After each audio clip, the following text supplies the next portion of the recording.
Kasley Killam, welcome to the show. Thank you so much, Dan. Excited to be here. Likewise.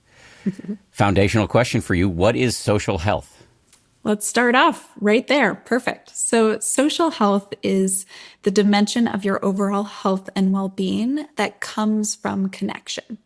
So if you think about it at the most basic level, physical health is about your body, mental health is about your mind, and social health, in contrast, is about your relationships.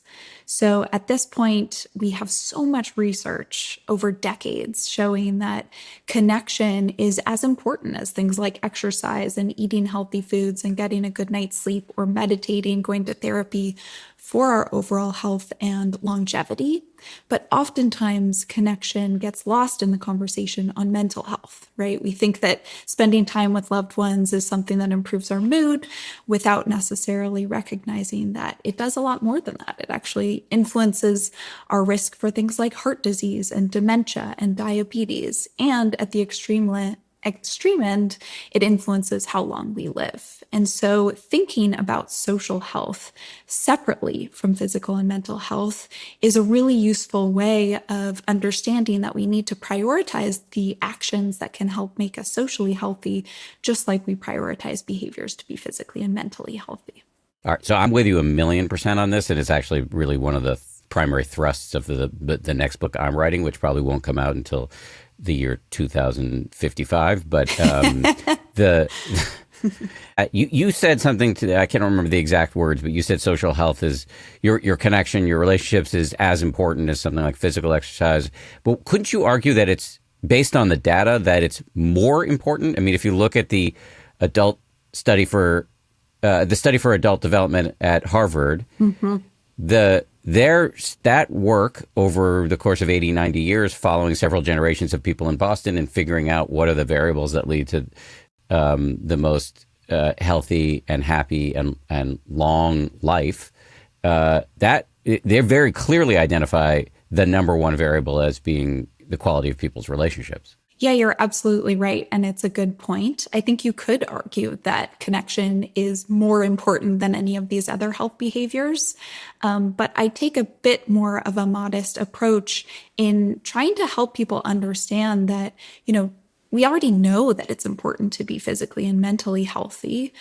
Social health is on par with those aspects of our overall well-being. And so that's perhaps a bit less of a stretch than for people to think, oh, it's more important that I, spend time with loved ones and make new friends and invest in connection on a regular basis, right? I think it's a bit easier for people to understand that it's on par. And certainly, first, you need to meet your basic needs like eating food and drinking water, right? We need to meet those basic needs. But longer term, the benefits of connection for our health and longevity are certainly at least on par, if not more beneficial. Why do you think it's been lost? I mean, one of the arguments that I'm increasingly making, and I'm going to be making this more and more as the book gets completed and published, is that we live in an era of optimization. People are like achieving ketosis and tracking their sleep and tracking their steps and wearing special rings and whatever, just doing everything to be healthy. And I'm like, 80% on board with that. Mm-hmm. But nobody on Instagram is lecturing us or trying to sell us anything around what you could argue is either on par with all of that or even more important than all that, which is the quality of our relationships. How has that gotten lost, given that if you just consider how thunderously obvious it is that we are social animals, that this would therefore be an important thing to work on? How are we only getting around to this now? That's a great question.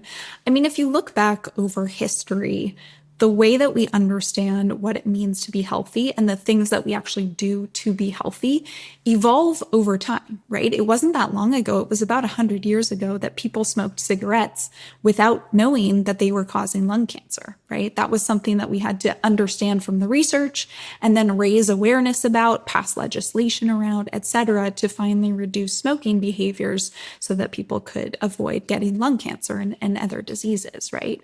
That's just one example. A similar analogy is that it's really only in the last decade or two that mental health has risen up in prominence for everyday people, right? It used to be something that psychologists talked about, therapists talked about, but now it's a common dinner table conversation, right? Celebrities talk about their own experiences with mental health. As a millennial myself, my friends and I all talk about going to therapy and discuss what we talk about with our therapists even, right? There's just not the same stigma.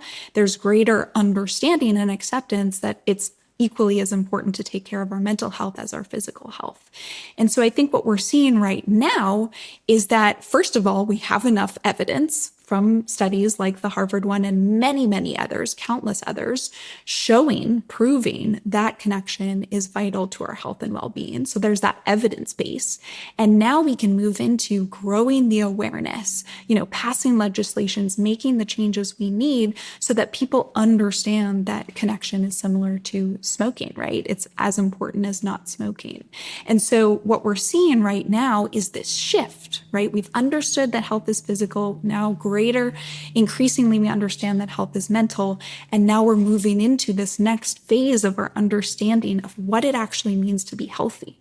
More and more people are sounding the alarms. We have people like the US Surgeon General, who's made loneliness a priority of his tenure. We have things like the World Health Organization launching a commission on social connection. So increasingly, there are these pushes to bring attention to connection as part of our health. And I think that increasingly in the years to come, with the amount of momentum, the amount of research, the increasing efforts around advocacy, we're going to see greater awareness that health is also social and that it's as important to take care of your social health. So I think it's less a reflection of this being ignored than it is we're really now kind of dawning our understanding of this issue and moving into that next phase. That makes sense when you put it in the context of an evolution. It makes a lot of sense. When I was on my soapbox arguing, expounding your thesis in perhaps too sweaty of a way just a few moments ago, I was talking about how we, we're social animals and that kind of explains why this is so important. But I would love to understand from you, not from me, how you describe to people why social health, or I've also heard the term social fitness, is so important even on the level of our biology. Sure, absolutely. And to pull on that thread, social fitness, if you think about physical fitness, it's exercising your physical muscles as a means to improve your social health. And so in that same way, social fitness is about exercising your social muscles to improve your social health. So we can come back to that, but I think that's a helpful distinction. So there are many reasons as to why social health is so important. And to your point, it's a little bit strange to think about our interactions, right? When you have coffee with a coworker, or you have a dinner with your family, or you spend time with your kids, why do those interactions and those relationships that you're forming and maintaining over time actually get under your skin? And there are a few kind of theories in the research that have a lot of evidence for them. One is this idea of stress buffering. So like you said, we are social animals. We are, it's in our DNA to rely on one another for survival. And so what happens when we're lacking that, right? When we feel isolated or lonely or disconnected from our community, is that that's a stressor to our bodies. Right. And so that actually is, over time, can really cause increased cortisol, increased inflammation, and weaken our immune systems in the long term, therefore making us more susceptible to diseases and potentially shortening our lifespans. Another theory is a little bit more practical, right? So if you have loved ones who can, for example, help drive you to a doctor's appointment or let you know about a new vaccine that's available, that information and their influence on you is going to help you feel more supported and get you doing the behaviors that you need to do to be healthy. So those are a couple examples. I think there's also a few studies that I really like that illustrate this in interesting ways. So for example, in one study, researchers followed people for a couple weeks, and during that time, they measured how supported people felt and also how many hugs they received. And they found at the end of the study they actually exposed people to the cold virus. And they found that people who felt more supported and then also received more hugs were both less likely to catch the cold. And if they did catch the cold, they had fewer symptoms. So you're seeing that the body is actually internalizing that support, getting benefits from the physical touch of hugs, and that's strengthening the immune system. Another study that I love that I think illustrates this in the brain is one where researchers hooked people up to brain scans and gave them mild electric shocks. I'm not really sure who signs up for these studies, but I'm glad that they do because they're very illuminating. And in that instance, they compared people's brain scans if they were looking at photos of loved ones compared to if they were looking at photos of complete strangers. And if these people who received mild electric shocks were looking at photos of loved ones, they actually reported feeling less fear and showed less brain activity in the regions associated with pain. So in other words, our brain can actually interpret pain and fear differently if we're doing something as simple as looking at a photo of a loved one compared to looking at a stranger. So these examples show us that truly connection, feeling supported and connected to our loved ones actually changes our brain activity and changes the way that our bodies are functioning. Those are fascinating. I also love the story, I think, along those lines. The story, perhaps apocryphal, because we don't really know to a complete degree what exactly the Buddha did and said 2,600 years ago, because they weren't writing stuff down. But the story is that he invented loving kindness meditation, or metta meditation, which is, a practice where you envision various beings and send them good vibes. That he invented this as an antidote to fear. And so the idea, and this is, it's not unique to the Buddha, the idea that the opposite of fear is love, or the antidote to fear is love, is, borne out by that sadistic study with the people in the MRI getting electrocuted. Absolutely. Absolutely. Yeah. I mean, a lot of the origin of my interest in connection too actually traces back to my own exploration of meditation. I spent a month in a Buddhist monastery in Nepal when I was maybe 19 or 20 years old. And I learned metta meditation and many other practices. And I think that that's a beautiful practice actually for feeling connected to all living beings, right? As you know well, and feeling connected to oneself and to others, and appreciating our interconnectedness. So I think actually meditation is a really beautiful and indirect way of feeling connected. That's quite important.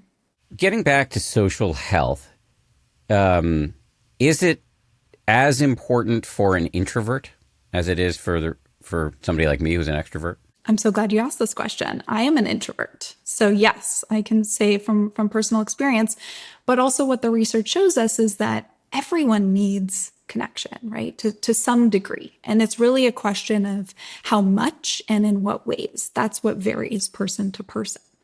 But every single human on this planet has a fundamental innate desire and need to feel like they matter, to feel like they belong, to feel cared for and loved, right? That's a yearning that I think every single person can relate to. What is different for introverts such as myself is the amount of interaction and connection that we need on a day-to-day or weekly basis overall, right? And so this is really important because being socially healthy doesn't mean socializing all the time necessarily, unless that's fulfilling to you. Being socially healthy means having the right amount and type of connection for you. And so in the book, I describe 4 different styles, social health styles, that vary across the introvert-extrovert spectrum in terms of the quantity of connection that you need, but also that vary in terms of the type of interaction that you enjoy and gravitate toward. So if that's of interest, I can expand on those. But I think the key piece here is that being socially healthy doesn't mean connecting all the time, right? It's paying attention to what's fulfilling for you. As an introvert, I need to balance socializing with solitude to recharge my energy. It doesn't mean that I don't love spending time with my family and friends and other people, but it means that it's really important to balance that. I'm an extrovert married to an introvert, and sometimes I go to parties by myself. And that's just the way it is. Perfect. I love that your wife prioritizes alone time. That's great. Yep. Maybe she just doesn't want to be with me. I don't know. That's an open question. You mentioned the 4 categories of social health style. Maybe now would be a good time to talk about those. Sure. So the first is one that we're all familiar with. It's this idea of being a social butterfly, right? So if you think about butterflies in nature, they flutter from flower to flower. And similarly, a butterfly in a social health context is someone who's extroverted. They enjoy a lot of interaction, but they gravitate toward more casual connection, right? They're comfortable making small talk and chit-chatting at parties and help other people to feel at ease in those contexts. So that's the idea of a butterfly, someone who likes a lot of casual interaction. The second style, again, is one that we're used to hearing about, which is the idea of a wallflower. Now, contrary to stereotypes, wallflowers, there are many perks to being a wallflower. It's not necessarily a bad thing. And I should note that one of these styles is not better than the other. It's just different. But a wallflower is someone who gravitates toward infrequent casual connection. So someone who's more introverted on that side of the spectrum and perhaps a little shyer, right? More comfortable with people they know well, kind of slower to open up and to get to know others in a deeper way. So that's a wallflower. The third style is one that I identify with, which is a firefly. So I'm still introverted, which means I prefer less interaction. I'm totally happy being by myself. But when I am connecting, it's deep connection, right? My friends and family, I love to skip straight past the small talk and into those deeper conversations. And that's similar to if you think about fireflies in nature, right? They kind of glow brightly in synchrony with other fireflies, and then they disappear into the night sky. So kind of that idea of coming alive when they're engaging and then retreating to have that alone time. And then the final style, the fourth one, is an evergreen. So evergreen plants in nature are plants that are green and have foliage all year round. And in that same way, in a social health context, an evergreen is someone who enjoys a lot of deep connection, right? So someone who's more extroverted, but who is really going deeper and in constant communication with their close loved ones, has very supportive relationships, and so on. So those are the 4 styles. Again, I would reiterate, one is not better than the other. It's just about different preferences and what we more naturally gravitate toward. Yeah, I would put myself in evergreen and would say that I spent a long time not allowing that aspect of my personality to flourish because I was maniacally focused on my career. That led to all sorts of complications and problems. And now that I still am very focused on my career, but now that I have a more holistic understanding of health and am feeding the evergreen aspect of my personality, actually everything has gotten better. I'm healthier and happier, and my career is better. That's really interesting. I think it also gets to something that I write about in the book, which is when we are really focused on our careers, and I'm this way too. So I completely relate, Dan. It's so easy to deprioritize connection. And it sounds like that might have been a little bit of the journey that you went on where, when we're so focused on our careers and passionate about it, right? I love my work. I'm so lit up doing the work that I do. It's something I truly care about. But that sometimes comes at the expense of prioritizing relationships. It can be so easy to let months go by where all of a sudden you realize you haven't talked to that friend who you really care about, or you haven't seen your family member who lives 10 minutes away. And so what I see in my work is that busyness, right, and our work habits can actually get in the way of being socially healthy, just as they can get in the way of being physically and mentally healthy. And so thinking about ways that we can focus on the work that we love and care about doing and what we need to do to pay our bills and get by, but also balancing that with prioritizing connection is really key.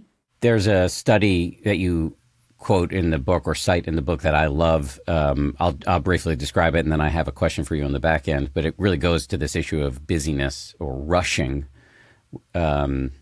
which has been a huge problem for me. And the study was done at a seminary, so people practicing or studying to become priests. And I guess they put these guys in a room one by one, and gave them a talk about the Good Samaritan. So primed them to be in a helpful mode.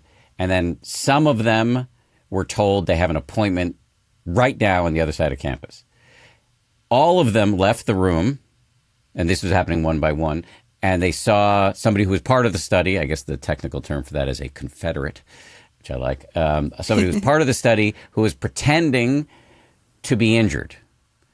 And the folks who were told that they have an appointment that they're late for, almost all of them did not help. And these are aspiring priests, did not help, who had just been talked to about the parable of the Good Samaritan. They did not help the person who was on crutches or whatever it was, and those who were not in a rush did.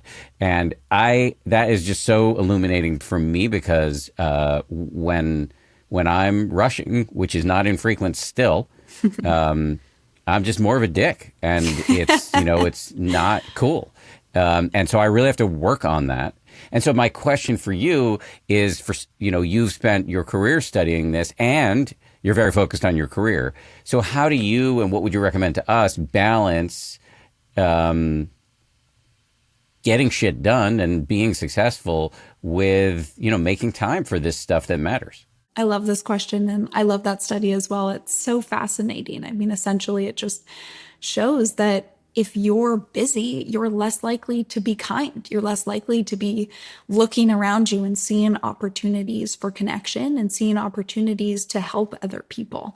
It's so illuminating. And it's still a work in progress for me, Dan. I don't have all the answers on this one. It's something I'm continually experimenting with. But what I will say is that the research shows that we can weave connection into our life in ways that are quick and small and yet meaningful, right? And so there are steps that we can take to integrate connection into our day-to-day that don't feel like we're overhauling our life, right? It doesn't mean quitting your job and moving to the Himalayas to just focus on practicing compassion every day. It doesn't have to look like that. Instead, there are simple things. So for example, there was one study where the researchers had people send an email to someone they knew was going through a tough time. Okay, so someone is going through a difficult period in their life, sending them an email to say, "Hey, I'm thinking about you. I know you're going through it right now." Just expressing compassion and care. And what the researchers found was that the people sending those emails significantly underestimated how much it would mean to the recipient and how it would come across. It came across way more positively and was much more well received by that other person than they realized. That's not something that takes a lot of time. That could be something you spend 2 minutes writing and sending. And so one of the recommendations for something really simple in our day-to-day that we can do is to set a reminder on your calendar once a day or once a week to send a note of gratitude to someone, or to send a text message saying, "Hey, I'm thinking of you," to someone who you haven't connected with recently.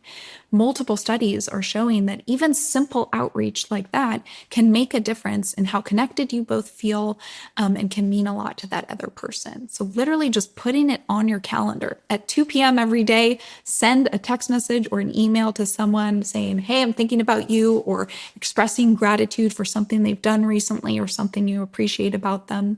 It can take no longer than 5 minutes, and yet it can go a long way. And so I think reminders like that for those of us who are busy can actually be really helpful. And maybe it feels a little bit, technical, but if it helps build that habit and strengthen those social muscles and make it a ritual in your day-to-day, then why not use all the tools that are available to you? You say sometimes we need to be deliberate about connection until it becomes effortless. That's a quote. And you write that in the context of giving in the book some exercises for social fitness, one of which you just talked about. But maybe now that we're on that tip, we should keep going with some of these exercises that make things pretty simple. Maybe this is the one you just covered, but one of your recommendations is next year to-do list, make a to-love list. Yes, exactly. So If I ask an audience how many people have a to-do list, everyone raises their hand. And I know I live by my to-do list. It's, constantly dictates what I do every day, how I prioritize my work. If we bring that same intention and consideration to our relationships as we do to our work, there's a lot of value there. So, this tip, which is to write a to love list, is literally just writing down the names of perhaps 3 to 10 people who are really important to you, who you want to make sure that you're staying in touch with. You could write it on a sticky note and you can put it on your computer monitor or next to your coffee machine. Or one person I interviewed put it next to their toothbrush, right, in their bathroom cabinet. So they would see it every day. And it's just a simple list so that you can run through and be intentional about, who haven't I connected with recently, right? Who do I need to reach out to make sure that I'm sustaining that relationship in the long term? So just like you write a to-do list, write a to-love list of the people who matter most to you and who you want to be really intentional about connecting with. Again, it's just a way of priming our minds and helping strengthen and exercise that social muscle until it becomes something that you do more naturally. I just want to say to anybody who's skeptical, basically I'm talking to the old version of me.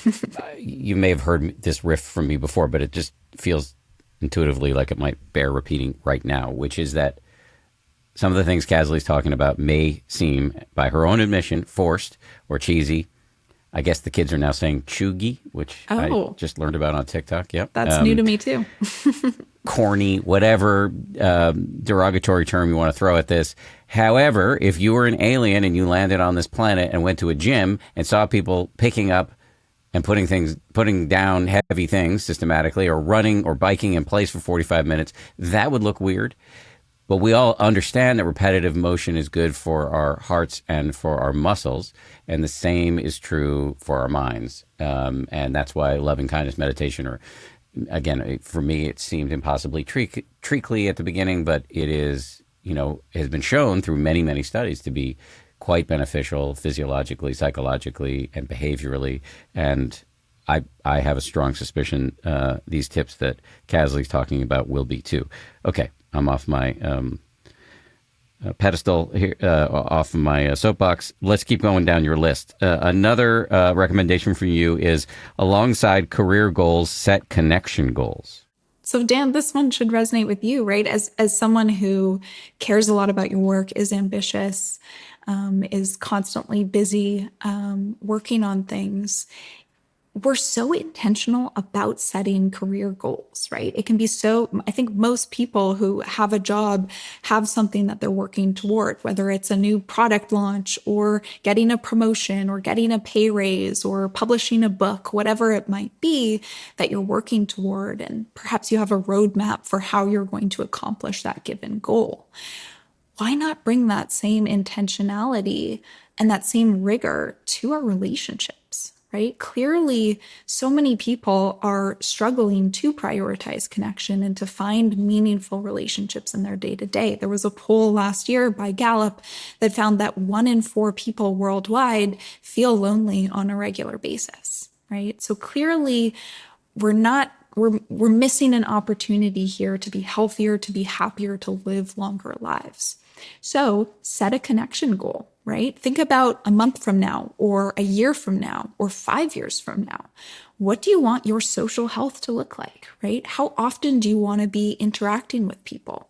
Do you want more friends? Do you want to deepen the existing friendships that you have? Do you want to be able to spend more time with family? Perhaps you're looking for a romantic partner, right? Like, what in your social life do you feel like you want to change? What's missing for you? And set that as a goal. And then work toward that goal just like you would work to a career goal. Put that same intention and prioritization toward it. Here's another recommendation that I think, if I understand it correctly, I'm already doing and have found very helpful. Put your relationships on autopilot. Yes. So if you think about autopilot on airplanes, right? A pilot puts a plane on autopilot, or you can put your car on autopilot. It doesn't mean that you stop paying attention to flying the plane or to driving the car, right? It just means that some of the logistics of doing that are taken out of your hands so that you can focus on what truly matters. So in that same way, we can set our relationships on autopilot by putting them on the calendar, right? If there's someone, let's say you have a friend who you care about a lot, but who you don't actually talk to that often, and you want to make sure that you're maintaining that relationship in the long term. So set a time together, monthly or quarterly or weekly, whatever cadence feels right for both of you, where it's on your calendar. And at that time, you give each other a call or you hop on a Zoom, or ideally you meet in person so that it's consistent, right? So much research shows us that consistency is key to relationship building and maintenance in the long term. And that means that to be socially healthy, we need to continually be connecting. It's not one and done. Just like you can't exercise one time and then you're physically healthy for the rest of your life. It's about building these rituals and habits. So set it on the calendar, put it on autopilot so that the logistics are out of the way. You know, this time every month, I'm going to be talking to this person. And then you can just focus on connecting and enjoying that time together rather than worrying about scheduling. I love this. I think I stumbled upon it organically on my own life, but I have standing lunches or dinners with 4 or 5 groups of people that just recur. And often at the end of the meals, we set the date for the next one. Perfect. Or the texts start right at the end, right afterwards. And that automation just makes it so much easier. One of these lunch groups has been going since 2008. Wow. And so we really, and I have another dinner thing that includes 2 former guests on this show, Dolly Chugg and Modupa Akinola, and a third friend of ours, Corey.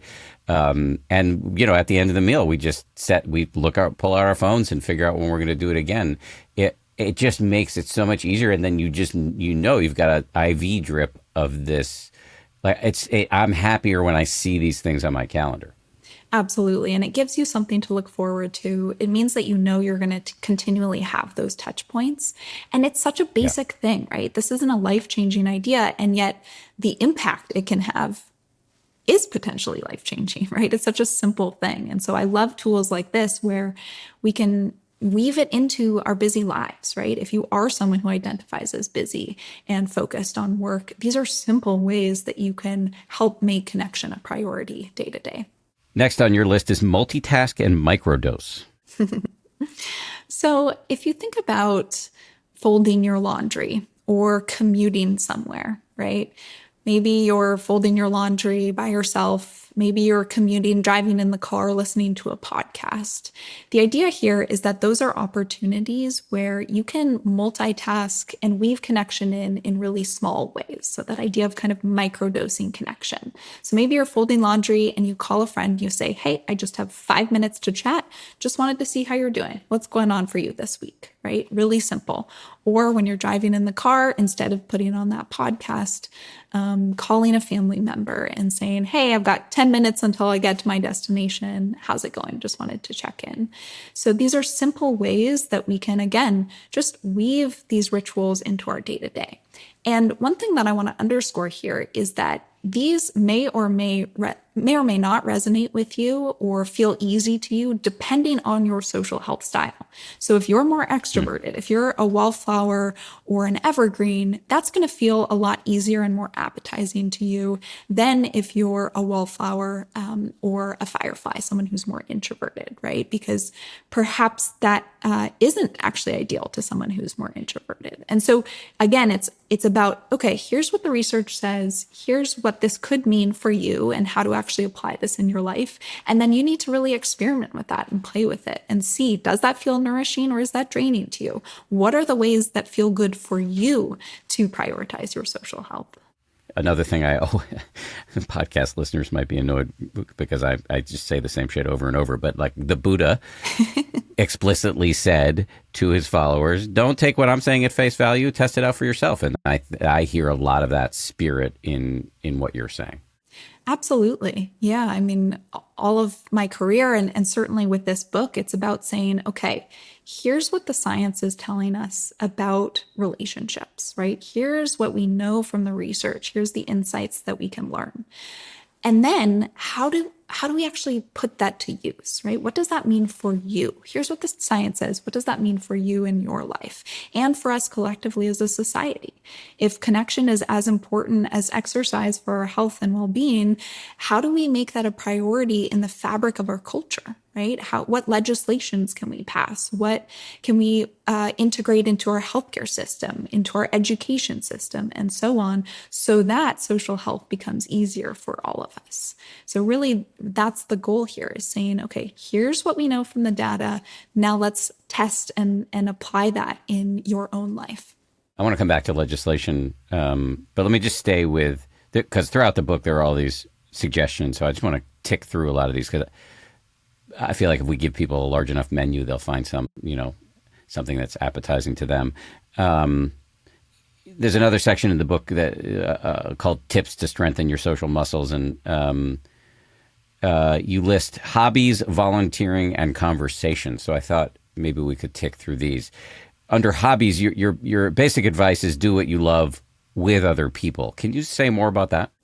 Sure. So what I hear time and time again from the audiences that I speak to, the communities and organizations that I work with, is adults struggle to make new friends, right? Most people past university or high school, want to make new friends. And there are times in your life when you need to make new friends, if you've moved to a new city or, had a job change or whatever the case may be. But people don't necessarily know how to do that. We're not taught these skills in schools yet, although we should be.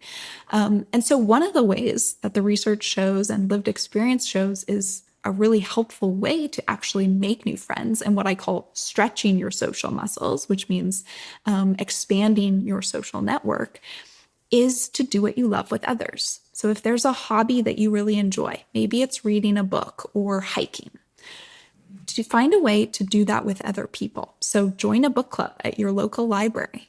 Find a hiking club on Meetup or Eventbrite or a community bulletin board that you can join, and go do that activity with other people, because that takes off the pressure of needing to connect. If you have a friend date with someone one-on-one, there's a lot of pressure for that conversation to go really well.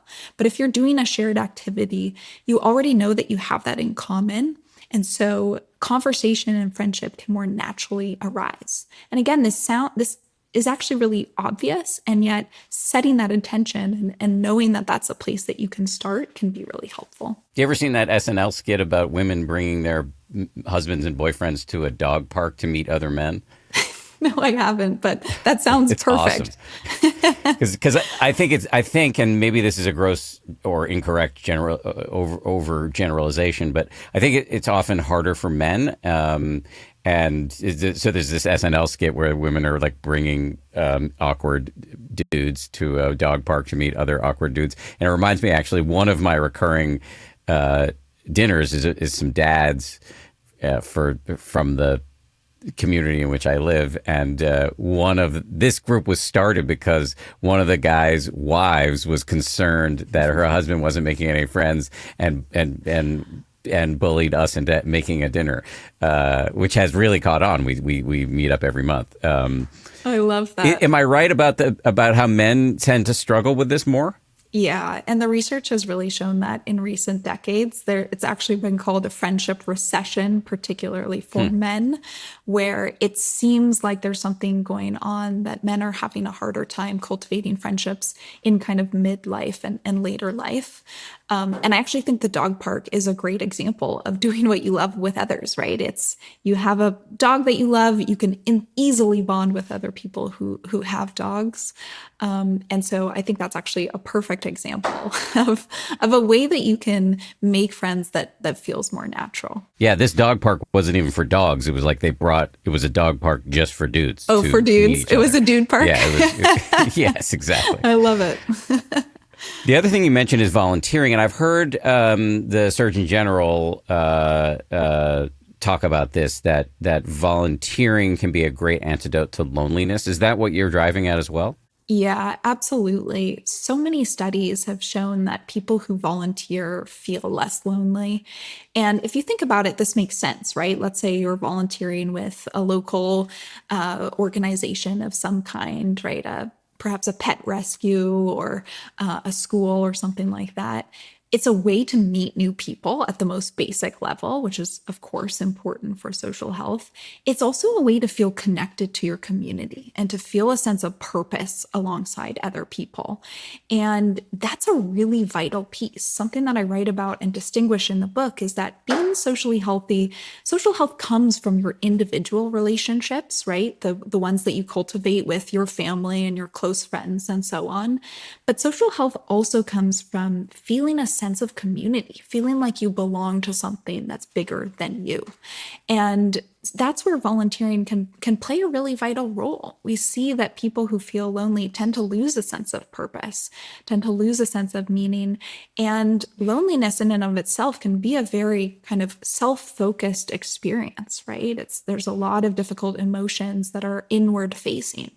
Volunteering is a way to turn your attention outward, right? To think about what other people are needing and how you might help them. And that pivot, that kind of mental shift is really powerful. And so we see time and time again in the research that helping other people can actually end up helping you. And it might sound counterintuitive, but that's one of my favorite recommendations because there's so much literature behind this. And if you actually try it, and I know some of your skeptical audience members are going to say, oh, yeah, okay, right. Like roll their eyes to your volunteering. If you actually try it, you'd be amazed at how good it feels to go out and engage in that way and to feel a sense of purpose alongside other people in your community. I totally agree. It reminds me of one of my stupid little catchphrases, which is the view is so much better when you pull your head out of your ass. And exactly. That is just true. It really is true. It is. Absolutely. Another strengthening exercise is conversation. You talk about asking better questions. Can you teach us a little bit about that? Yeah, sure. So, we're used to in our society kind of saying, hey, how are you? And, oh, I'm fine. And talking about, what did you do on the weekend? Or how's the weather where you live? Things like this, right? This casual chit chat, which can actually be beneficial because it kind of bonds us. These are rituals that we're used to in our society. But what the data shows is that people around the world, when you ask people in different cultures, what is meaningful connection to you, both online and offline? What does it look like for you? People commonly say things like, it's going past small talk. It's deep talk, right? It's having deeper conversations. It's feeling understood. It's some exchange of value there beyond just general chit chat. And so this recommendation is really about toning your social muscles. So in the book, I distinguish between 4 kind of strategies: stretch, rest, tone, and flex your social muscles. The tone strategy is about deepening your existing relationships, right? Just like you tone your physical muscles to become stronger, you can tone your social muscles by actually getting closer to the people and the groups in your life. And asking better questions is one way to do this. I'm a big proponent, I probably annoy my friends and family, of these card decks that you can get. There are so many different versions where they have conversation prompts on them. I keep these on my dining room table, on my coffee table, in my living room. It's a way to just spark different conversation than you would otherwise have. And this is something that we can all integrate into our conversations with other people. It could be as simple as expressing curiosity in a deeper way. So if someone shares something with you, saying, tell me more about that, right? Asking follow-up questions, showing that you're engaged and curious about the other person. That can help you go deeper.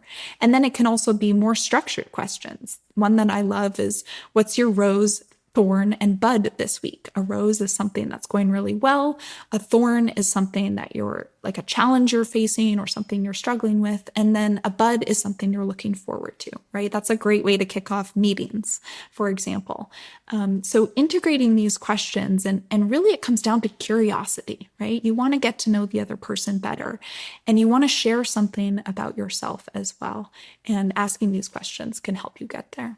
This kind of leads to another thing you talk about in the book, which is, and this is a big theme for Brene Brown, of whom I'm a great admirer, vulnerability, like when to divulge and when not to, how to do it in a way that is winning as opposed to oversharing. What are your thoughts on that? So a lot of data shows that one of the best ways to deepen a relationship is to do what's called self-disclosure. It's this idea of sharing something with another person about you that's personal, right? A challenge that you've gone through, something you're struggling with right now, an ambition that you dream about, things like this that go beyond the surface level.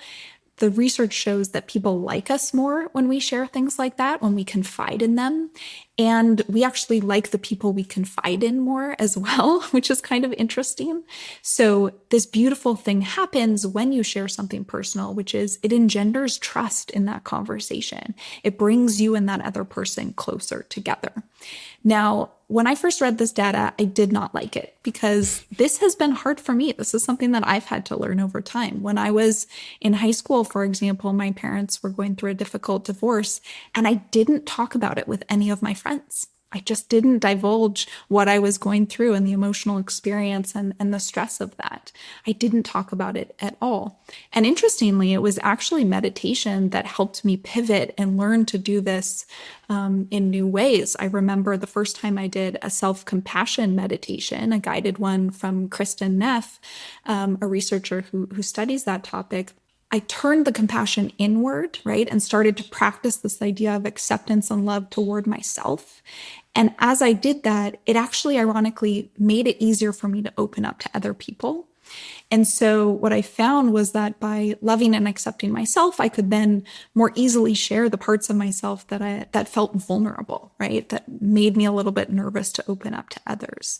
And so that's a journey that I've had to go through personally to understand, what do you share? When do you share it with other people? And the value of that, right? It's scary. It's daunting. Connection isn't easy. That's why I wrote this book. And that's why 1 in 4 people around the world say that they're lonely.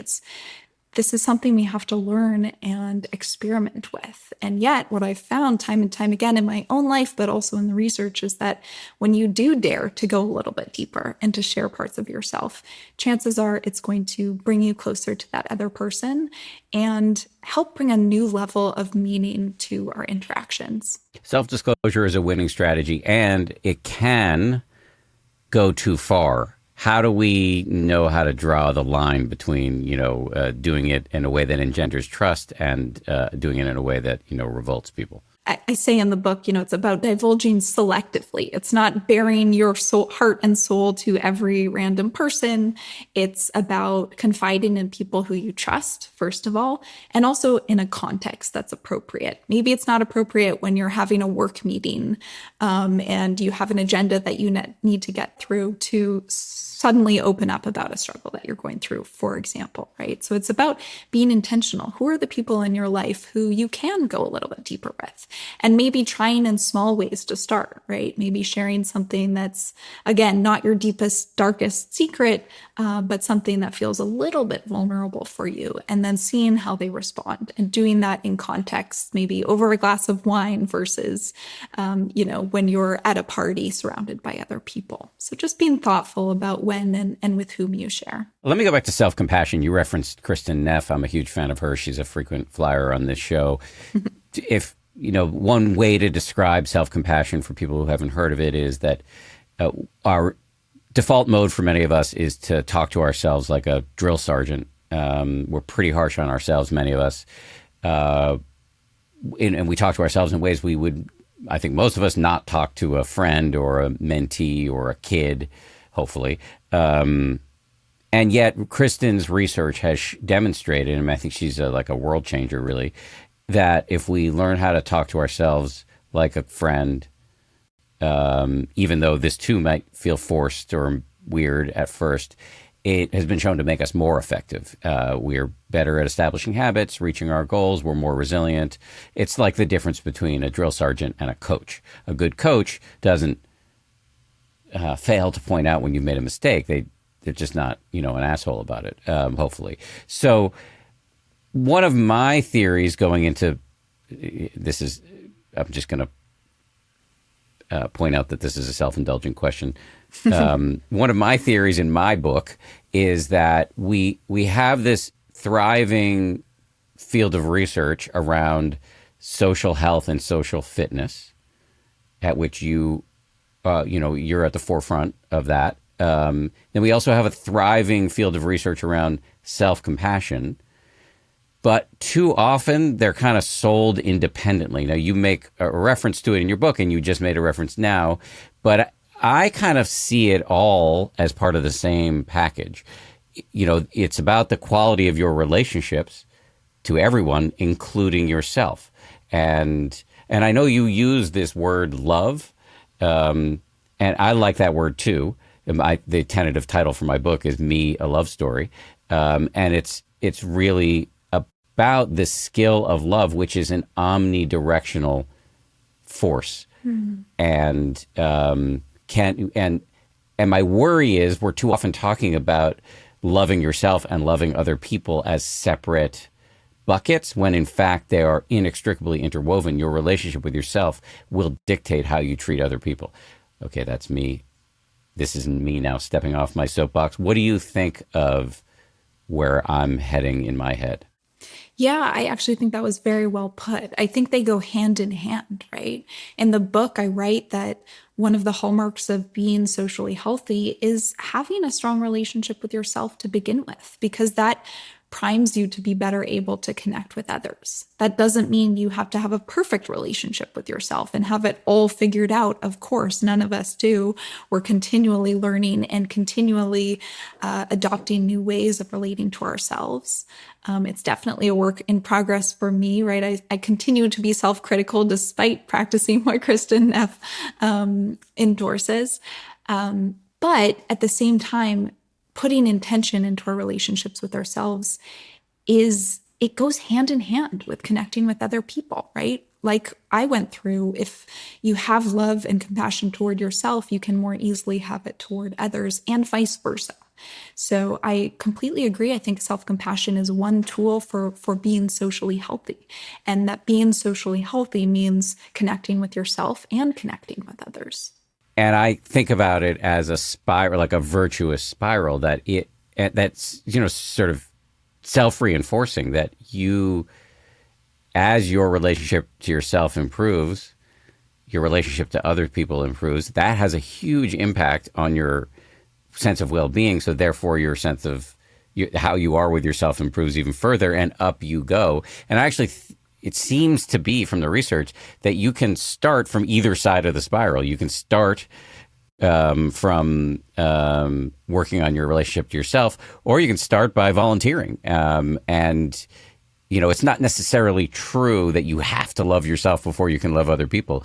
I think we all know very generous people who are pretty mean to themselves. You can work on either side as a way to getting to the other. Do you agree or disagree with everything I just said there? I completely agree. And I think an interesting analogy to pull here is thinking about exercise. So when you exercise regularly, that is obviously beneficial for your physical health, but it's also beneficial for your mental health, right? You have a better mood when you are in good shape physically. It also gives you more confidence to go into social interactions. So it might actually also improve your social health, right? And so just like we see this interconnectedness between physical, mental, and social health, there's also this interconnectedness between connection with yourself and connection with others. These go hand in hand. They're mutually reinforcing. An analogy that I like to use with social health is that if you think about your overall health and well-being as a Greek temple, right? So one of those it's a triangle at the top. It's got different pillars that are lifting up this structure. If you think about that as your overall health and well-being, each pillar, there's a pillar for physical health, there's a pillar for mental health, there's a pillar for social health. Each of those support the overall structure of your health and well-being, and they're mutually reinforcing. If you took a sledgehammer and knocked down your social health or your mental health or your physical health, it would have detrimental effects for all the others and for your health and well-being overall. Whereas if you invest in your social health, that's going to bolster your physical and mental health too. And so I use this analogy because I think that it's also true for connection with yourself and others, right? Helping one is going to help the other, and being detrimental toward one is going to be detrimental toward the other. So they absolutely go hand in hand. And just to reinforce something you said earlier, because I can imagine people hearing this Greek temple thing and being like, I can't even hold up a pup tent. I'm too busy. But your point is that all of this stuff can be integrated into your lives, into your life in a way that doesn't take it over, and is in fact additive, will boost all the things you say you care about. Yes, exactly. And I mean, I've been talking about the health benefits of connection, but the research also shows that, for example, if you're more meaningfully connected at work, you're more productive. You produce better quality work. You are more efficient. You're more likely to stay in that job. In contrast, lonely employees are less effective. They are more likely to take sick days or to quit their job or to be seeking a new one, which actually takes a large toll on the economy. So there are productivity benefits as well to cultivating these positive relationships. So absolutely, it's beneficial across the board. Let me go back to interpersonal relations. You've been talking a lot about how we should boost our connection quotient, et cetera, et cetera. That said, as you know, there are many obnoxious people in the world. And so I would imagine part of social fitness is learning, and this is intertwined with self-compassion in some ways, taking care of yourself, learning to impose boundaries when they're called for. Not all connection is good connection. There are people who you are not going to get along with, who you will have conflict with, who are mean or rude or disrespectful, right? Who don't treat you in the way that you deserve. And that's not healthy, right? That actually does a lot of harm. And we know that that does harm for our mental health, but it also does harm for our physical and social health. And so this is something I emphasize a lot in the book, that being socially healthy also means having boundaries, right? Expecting to be treated with respect and kindness and treating others with that same respect and kindness. And sometimes at the extreme level, if there's someone in your life who's abusive, for example, or who continually those interactions are more negative than they are positive, sometimes the socially healthy thing to do is to let that person go and to move on and to focus on the relationships that do bring you joy and meaning. And it's difficult here because, inevitably there's conflict in all of our relationships. Sometimes we clash with a coworker and we disagree on something. Sometimes we fight with our partner and get mad at them about things, right? Conflict and friction is actually a normal part of a healthy relationship too. But it's when that negativity crosses a line and really begins taking a toll that it's worth asking yourself, is this someone who should be in your life? Or is it better to focus on the people who are loving and respectful? Well said. You did talk earlier about legislation. I don't want to let that go without touching on it. I'm interested to hear how you think legislation would help, because all of the things we've been talking about seem like very individual decisions that we wouldn't want to force on anyone. I come from a public health background, right? And what that means is that I have a deep kind of understanding and appreciation for the fact that what you can do as an individual and how socially healthy you are as one person is influenced by the culture and the context around you. So you are embedded in a neighborhood that has certain attributes. Maybe it's walkable, maybe it's not. Maybe there's good transportation, maybe there's not. You interact with the healthcare system and an education system and technology tools that are available in your culture that could be socially healthy or not. There's the broader context of the policy and the country that we live in and the culture and the social norms around us. All of these different things in our environments are influencing our physical, mental, and social health. And so thinking from a public health perspective and zooming out, I know that we need to empower individuals with the tools that you can apply in your life today to be more socially healthy. And at the same time, we need to be thinking about that broader context and how we can make it more conducive to social health. How do we set up our society in a way where it's easier to be socially healthy and physically and mentally healthy? And so you bring up legislation, and that's one lens through which we can think about this, right? Legislation affects all of our lives in ways that we don't necessarily recognize or see on a day-to-day basis, and yet it's impacting it.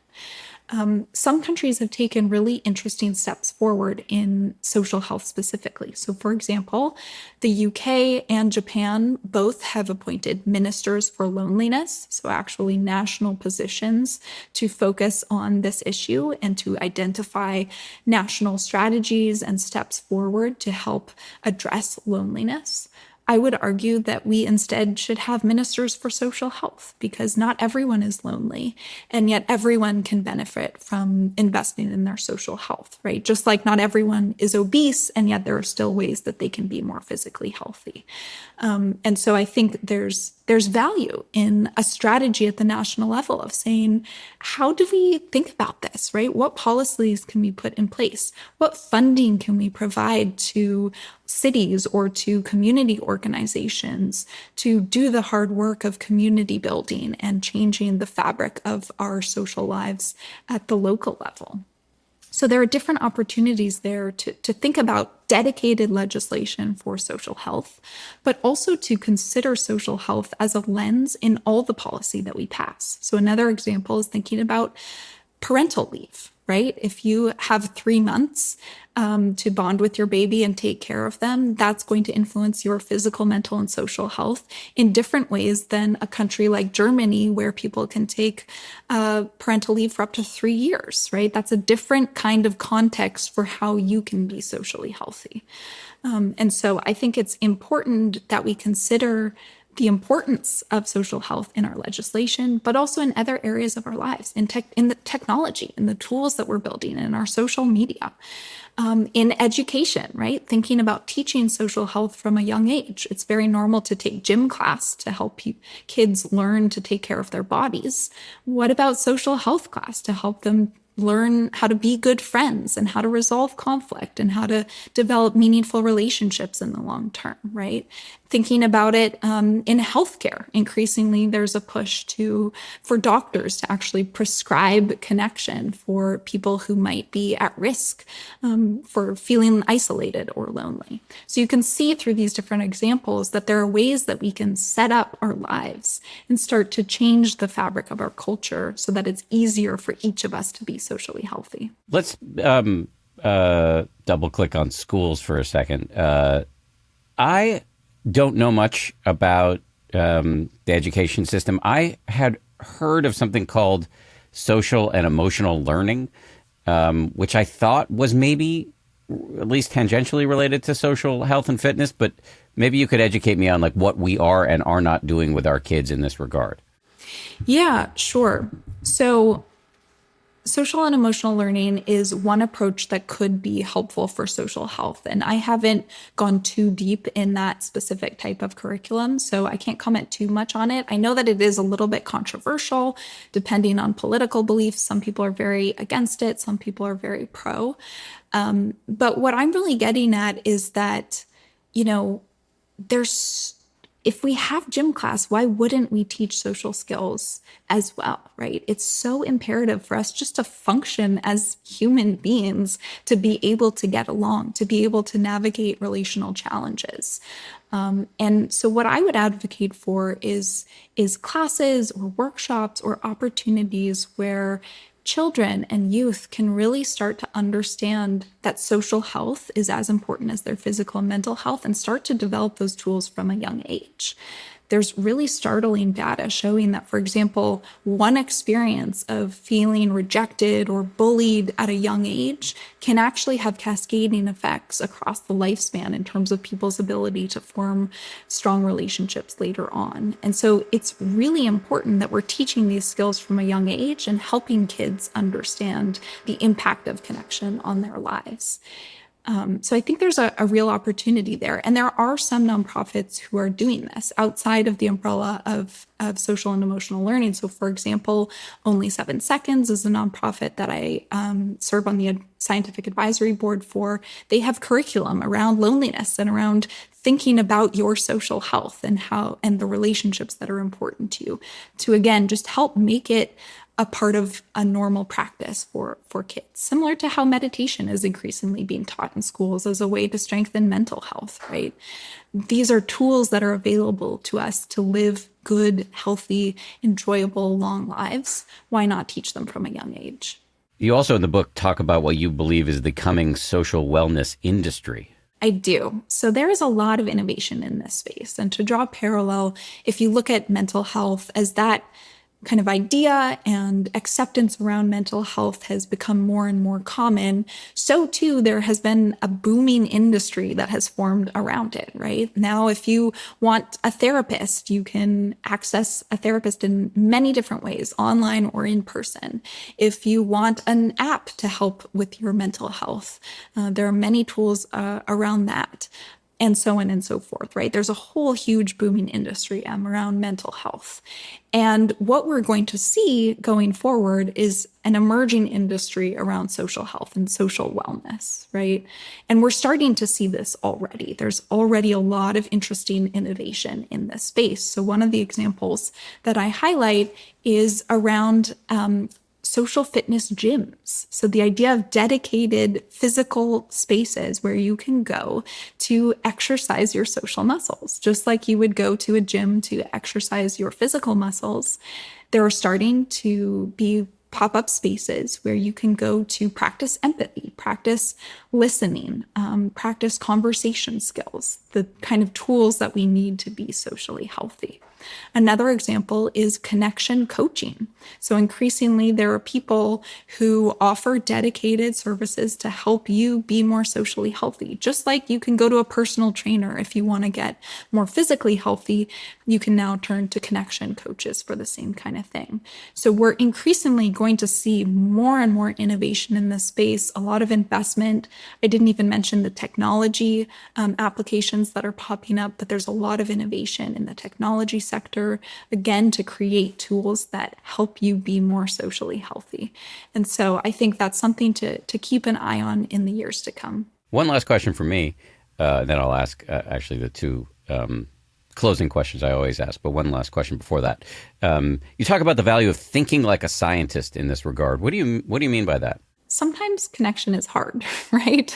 We all struggle with it at times. And so what I encourage people to do in the book is to adopt a mindset of experimentation, right? A good scientist is someone who's curious.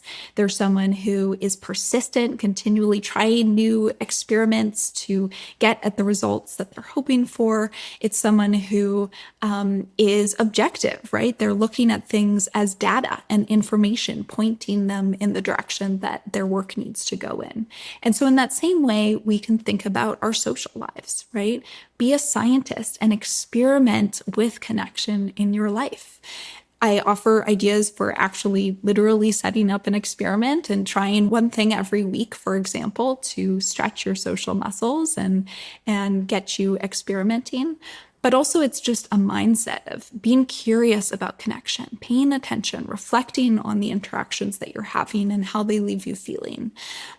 Being persistent, right? If you're in a place in your life right now where you do feel more disconnected, or maybe you have close friends, but you're struggling to feel connected to your local community or to your coworkers, right? Being persistent and continually testing and experimenting and playing with it can just be a helpful mindset to weather those inevitable ups and downs. Just like physical and mental health ebb and flow over your life, so too does social health. And so if you have a more kind of resilient approach to that, that means taking in stride the highs and the lows, and having fun with it, right? Connection is beautiful. Social health is something that enriches your life and the lives of the people around you. And so that's a beautiful thing to play with and experiment with and explore. It's beautiful and hard, as you said. And another one of my profane little expressions is that, we need other people, and other people can be a titanic pain in the ass. They absolutely can. Anything that you were hoping to talk about that we haven't gotten to yet? I don't think so. I think you asked wonderful questions. I think my kind of parting message for people is to really recognize that your social health is as important as your physical and mental health, and to recognize that whether you're introverted or extroverted, if you feel really busy, no matter your age, there are simple steps that you can take to improve your social health. And through doing that, help the social health of the people around you and actually help strengthen your community. So I hope that the book and this conversation are empowering for people, right? You have agency. There's a lot that you can do while leaders in our countries and in our cities are also taking steps to create the conditions for better social health. Finally, can you please engage in a bonanza of self-promotion and tell us the name of your book and website and social media handles or anything else you want us to know about? So my book is called The Art and Science of Connection, Why Social Health is the Missing Key to Living Longer, Healthier, and Happier. It's available anywhere books are sold. If you're interested in this topic, I have a newsletter on Substack, so you can go to my website, KasleyKillam.com. There's links to the newsletter, to the book there. You can also follow me on social media at Kasley Killam, and I'd love to connect with you and hear about your exploration of this space. Awesome. Thank you so much for your time. Really appreciate it. Thank you, Dan.